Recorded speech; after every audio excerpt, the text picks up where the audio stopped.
السلام علیکم ناظرین، میں محمد اسلم حسین سیاست کی عالمی خبروں میں آپ سب کا استقبال کرتا ہوں۔ امریکہ کے نومنتخب صدر ڈونلڈ ٹرمپ نے چین کے صدر شی جن پنگ کو 20 جنوری 2025 کو متوقع تقریب حلف برداری میں شرکت کی دعوت دی ہے۔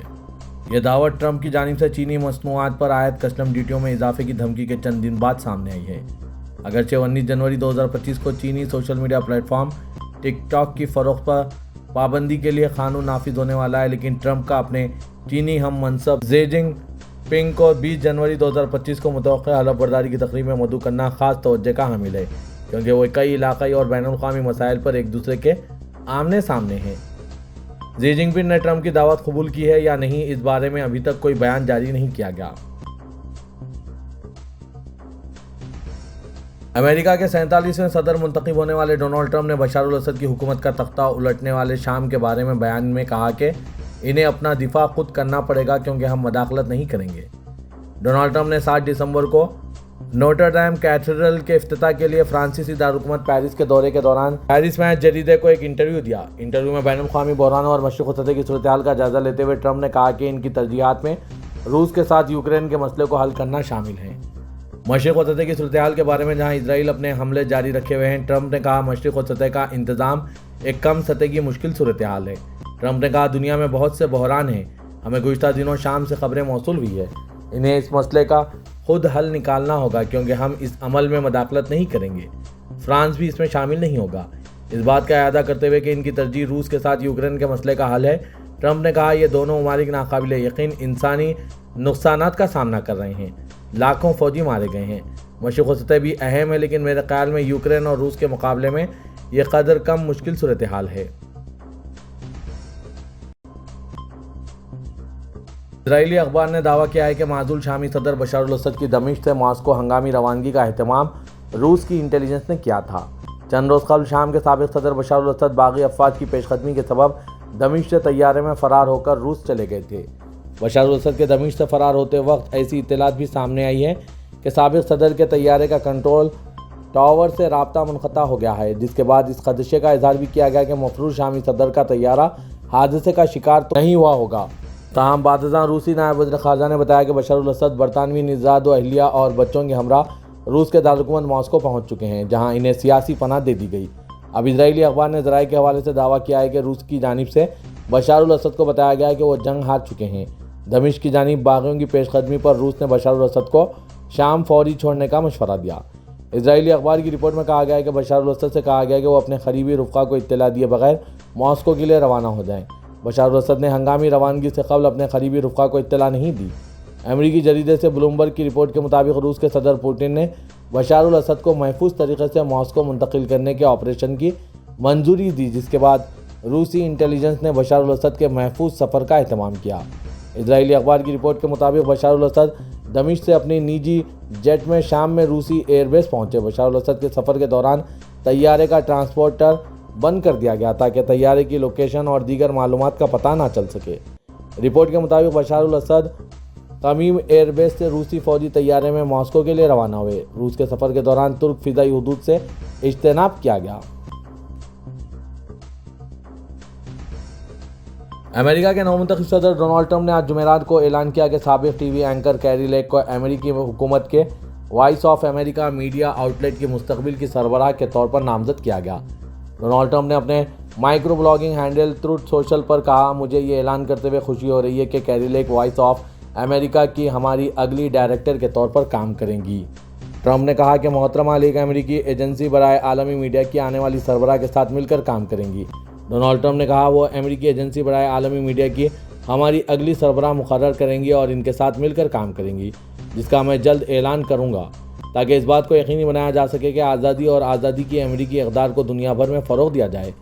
جعلی نیوز میڈیا کے ذریعے پھیلائی جانے والے جھوٹ کے برخلاف منصفانہ اور درست طریقے سے پھیلایا جائے۔ روسی وزارت دفاع نے کہا ہے کہ یوکرین نے روسی سرزمین پر واقع روستوف کے علاقے میں فوجی ہوائی اڈے پر امریکی ساختہ طویل مسافت ٹیکنیکل میزائلوں سے حملہ کیا ہے۔ ہم اس حوالے سے ضروری اقدامات اٹھائیں گے۔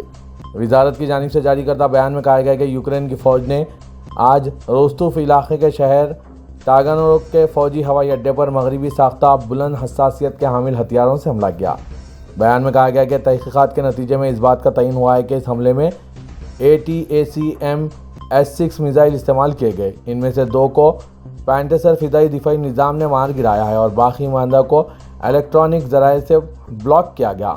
بیان میں کہا گیا کہ میزائلوں کے ٹکڑے گرنے سے فوجی اہلکار زخمی ہوئے۔ ایئرپورٹ سے تعلق رکھنے والی 2 عمارتیں، 3 فوجی کاریں اور پارکنگ میں موجود سویلین گاڑیوں کو نقصان پہنچا ہے، اور مزید کہا گیا ہے کہ یہ حملہ مغربی ممالک کے ساتھ مل کر کیا گیا۔ طویل فاصلے تک مار کرنے والا ہتھیار لاجواب نہیں رہے گا، اس سلسلے میں ضروری اقدامات اٹھائے جائیں گے۔ اسرائیل نے امدادی سامان کے حفاظتی گروپوں پر حملہ کرتے ہوئے 8 فلسطینیوں کو ہلاک کر دیا۔ غزہ میں اسرائیلی فضائی حملوں میں کم از کم 8 فلسطینی ہلاک اور درجنوں زخمی ہو گئے۔ حملوں میں امدادی ٹرکوں کے حفاظتی گروپوں کو نشانہ بنایا گیا۔ رافع شہر میں 30 سے زائد افراد زخمی ہو گئے ہیں، جن میں سے کئی کی حالت نازک ہے۔ طبی ماہرین کو ہلاکتوں کی تعداد میں اضافے کا خدشہ ہے۔ فلسطینی ڈاکٹروں کے مطابق خان یونس میں ایک اور حملے میں امدادی سیکورٹی کارکنوں کو نشانہ بنایا گیا، جس میں متعدد کارکن زخمی ہو گئے ہیں۔ شام کے عبوری وزیراعظم نے پناہ گزینوں سے واپس آنے اور ملک کی تعمیر نو کرنے کی اپیل کی ہے۔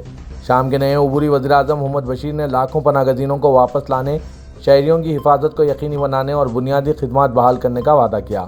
ایک انٹرویو میں انہوں نے بیرون ملک مقیم شامی باشندوں سے وطن واپسی کی اپیل کی اور کہا ہے کہ ان کی واپسی ملک کی تعمیر نو کے لیے انتہائی ضروری ہے۔ انہوں نے کہا کہ شام نے اپنا کھویا ہوا فخر دوبارہ حاصل کر لیا اور اب یہ ایک آزاد ملک ہے۔ البشیر نے اس بات پر زور دیا کہ شام کے شہروں میں سلامتی و استحکام کی بحالی ان کی اولین ترجیح ہے۔ سعودی ولی عہد و وزیراعظم شہزادہ محمد بن سلمان نے supreme commission for hosting the 2034 world cup کے قیام کا اعلان کیا۔ سعودی خبررساں ادارے SPA کے مطابق آج فیفا کی جانب سے ورلڈ کپ 2034 کی میزبانی کا باقاعدہ اعلان ہونے کے بعد ولی عہد کی جانب سے سپریم میزبان کمیشن قائم کرنے کا اعلان کیا گیا۔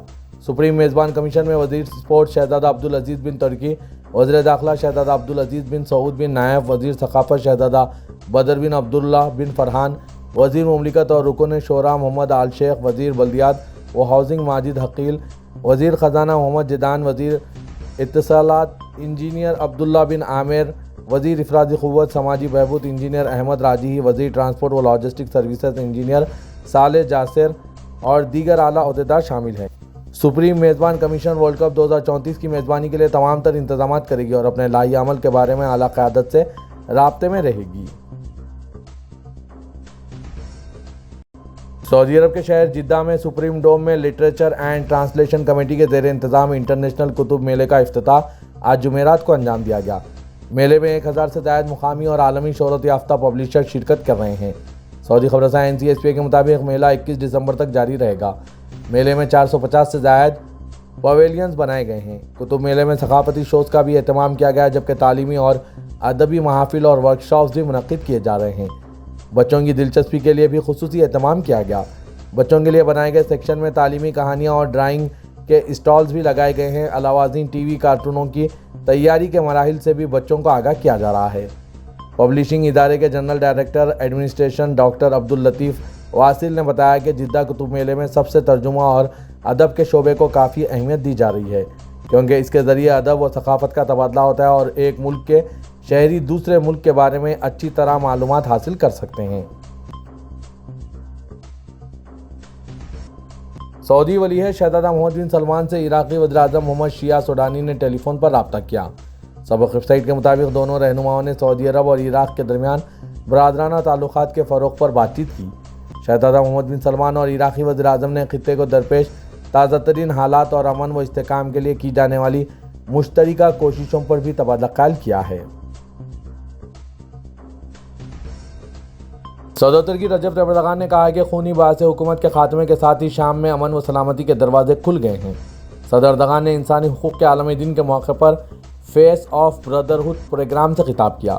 ہر سال 10 دسمبر کو منایا جانے والا حقوق انسانی کا عالمی دن ترکی اور تمام انسانیت، خاص طور پر مظلوم اور شور زدہ علاقوں میں رہنے والوں کے لیے خیر و عافیت کا وسیلہ ثابت ہونے کی تمنا کا اظہار کرتے ہوئے صدر ترکی اردوغان نے کہا، ہمارے دروازے پر آنے والوں سے ہم یہ نہیں دریافت کرتے کہ کیا آپ ترک، عرب یا کرد ہیں۔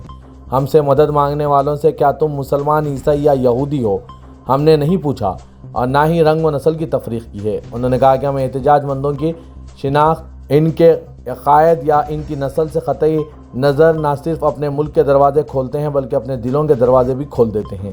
انہوں نے کہا کہ شام ان جگہوں میں سے ایک ہے جہاں ترکیہ بحیثیت ایک ملک اور ایک قوم انسانیت کے امتحان میں کامیابی سے گزارا ہے۔ انہوں نے اس یقین کا اظہار کیا کہ جیسے ہی شام میں امن کا ماحول جڑ پکڑتا ہے، ترکیہ آنے والے شامیوں کی رضاکارانہ واپسی کرے گی۔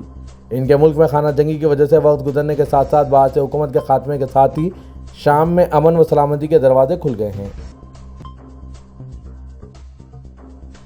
پاکستان ایئرپورٹس اتھارٹی نے مسافروں کی شکایت اور تجاویز کو زیادہ مؤثر طریقے سے حل کرنے کے لیے اسلام آباد انٹرنیشنل ایئرپورٹ پر شکایت کے اندراج کے لیے جدید QR کوڈ پر مبنی نظام متعارف کرایا ہے۔ اس جدید نظام کے تحت مسافر اپنے اسمارٹ فون کے ذریعے ایئرپورٹ کے مختلف مقامات پر نصب QR کوڈز کو اسکین کر کے شکایت یا تجاویز براہ راست درج کر سکتے ہیں۔ پاکستان ایئرپورٹس اتھارٹی کے ترجمان نے بتایا کہ اس نظام کا مقصد مسافروں کے تجربات کو بہتر بنانا ہے۔ ان کے مطابق شکایت درج کرنے کا یہ جدید نظام ایک انقلابی قدم ہے۔ اس سے ہمیں مسافروں کی شکایت کا جلد از جلد ازالہ کرنے میں مدد ملے گی اور ہم ان کے سفر کو مزید خوشگوار بنانے کے لیے کوشاں ہیں۔